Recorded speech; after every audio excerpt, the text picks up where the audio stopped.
మహాభారతంలో కర్ణుడి దగ్గర నుంచి దాసనారాయణరావు తీసినటువంటి కటకటాల రుద్రయ్య వరకు కూడా తల్లి మాత్రమే తెలిసి తండ్రి ఎవరో చెప్పుకోవడానికి లేనటువంటి కుమారుల లేకపోతే సంతానం యొక్క వ్యధ చాలా దారుణమైంది. ఇది మహాభారతంలోనే దీనికి మూలాలు మనకు కనిపిస్తున్నాయంటే ఈ సమస్య ఎంత తీవ్రమైందో, సామాజికంగా ఎంత జటిలమైందో మనం అర్థం చేసుకోవచ్చు. అలా చూసినప్పుడు భారత రాజకీయాల్లో ఒక వయోవృద్ధ నాయకుడు, ఉత్తరప్రదేశ్, ఉత్తరాఖండ్ 2 రాష్ట్రాలకు ముఖ్యమంత్రిగా పనిచేసినటువంటి, అలాగే ఆంధ్రప్రదేశ్కు ఉమ్మడిగా ఉన్నప్పుడు గవర్నర్గా కూడా పనిచేసి అప్రతిష్టాకరమైన పరిస్థితుల్లో నిష్క్రమించినటువంటి ఎన్డీ తివారీ కుమారుడు రోహిత్ శేఖర్ అనుమానాస్పదంగా మృతి చెందడం చాలా విచారం కలిగిస్తుంది. రోహిత్ శేఖర్ తల్లి ఉజ్వల, ఆమె ఒక కాంగ్రెస్ నాయకుడి కుమార్తె. యువ నాయకుడిగా ఉన్నప్పుడు తివారీ ఆమెను గాంధర్వ వివాహం చేసుకొని పెళ్లి చేసుకుంటానన్నప్పుడు కలిగిన సంతానం రోహిత్ శేఖర్. కానీ తర్వాత కాలంలో ఎప్పుడు తివారీ వాళ్ళను తన కొడుకని బహిరంగంగా అంగీకరించకపోవడంతో అటు ఉజ్వల ఇటు శేఖర్ కూడా పోరాడుతూ వచ్చారు. తీవ్రమైన పోరాటంగా కూడా జరిగింది, న్యాయ పోరాటం కూడా జరిగింది. ఎప్పటికప్పుడు ఆయన డిజోన్ చేసుకుంటూ వాళ్ళ వాదనను తోసిపుచ్చుతూ వచ్చారు. ఆయన గవర్నర్గా ఉన్న రోజుల్లో అది బాగా ముదిరింది. తెలుగు మీడియాలో కూడా దాని మీద చాలా చర్చ జరిగింది.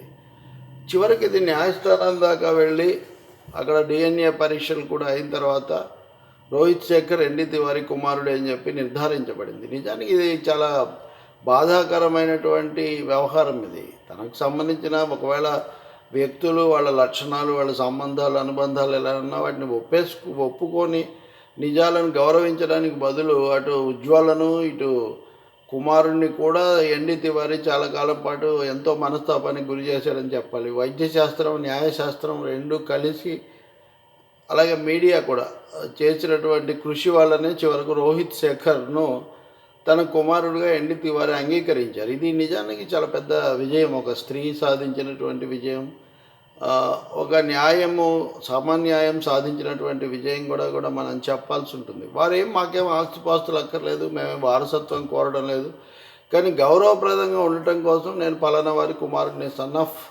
తివారీ అని చెప్పండి చాలన్నదే రోహిత్ శేఖర్ అప్పుడు చేసినటువంటి వాదన. అది గుర్తించబడిన తర్వాత వాళ్ళేమీ ఇంకా ప్రత్యేకించి ఏం చేయలేదు. తివారీ కూడా అప్పుడు కోర్టు రూమ్లో వీళ్ళిద్దరిని కూడా కలుసుకొని ఫోటోలకు పోజులు ఇచ్చి తను చేసిన దానికి ఏదో బాధపడుతున్నట్టుగా ఒకటి మాటలు పొడిగా చెప్పారు. కానీ నిజానికి ఆయన చాలా కక్షకొంటి, చాలా కరుడు కట్టినటువంటి రాజకీయవేత్త, ఇతరమైనటువంటి ఆరోపణలు కూడా ఎదుర్కొన్న వ్యక్తి ఆయన. సనాతనుడే కానీ ఇలాంటి సకల గుణ సంపన్నుడు కూడా. సో ఇవన్నీ అయిన తర్వాత ఆయన 2018లో చనిపోయారు.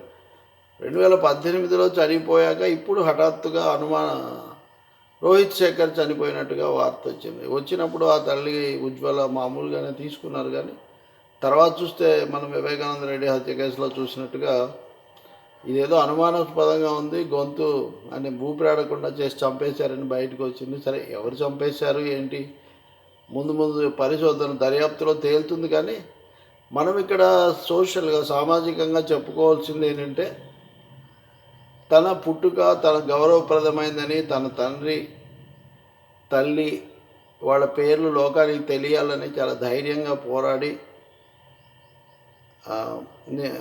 విజయం సాధించినటువంటి తల్లి కొడుకులు, కొడుకు అతని తల్లి, ఈ తల్లి కొడుకుల యొక్క పోరాటం విజయం సాధించినప్పటికీ కూడా దాన్ని చెప్పడానికి సాక్ష్యంగా ఉన్న రోహిత్ శేఖర్ ఇలా మరణించటం అన్నది బాధాకరం. మరి ఇప్పుడు ఆయన ఎవరు, ఎందుకు అంతమొందించారు, దాని వెనుకున్న విషయాలు ఏంటి, అవి కూడా బయటకు వస్తాయేమో మనం చూడాలి. బయటికి రావాలి తొందరగా అని కూడా మనం కోరుకోవాలి. అయితే ఇప్పుడు ఎన్నికల మధ్యలో అదేం వేగంగా జరుగుతుందో లేదో చెప్పలేం. కానీ ఇలాంటివి కనువిప్పు కావాలి. నిజాలు దాచిపెట్టాలనుకునే వాళ్లకు, తమ బాధ్యతలు విస్మరించేసి అవతలి వాళ్లను, తమతో జీవితాన్ని పంచుకున్న వాళ్ళను హేళన చేసి క్షోభ పెట్టేటటువంటి వాళ్లకు ఇలాంటి ఘటనలు కనువిప్పు కావాల్సిన అవసరం ఉంది. అవుతాయని చెప్పి మనం కోరుకోవాలి.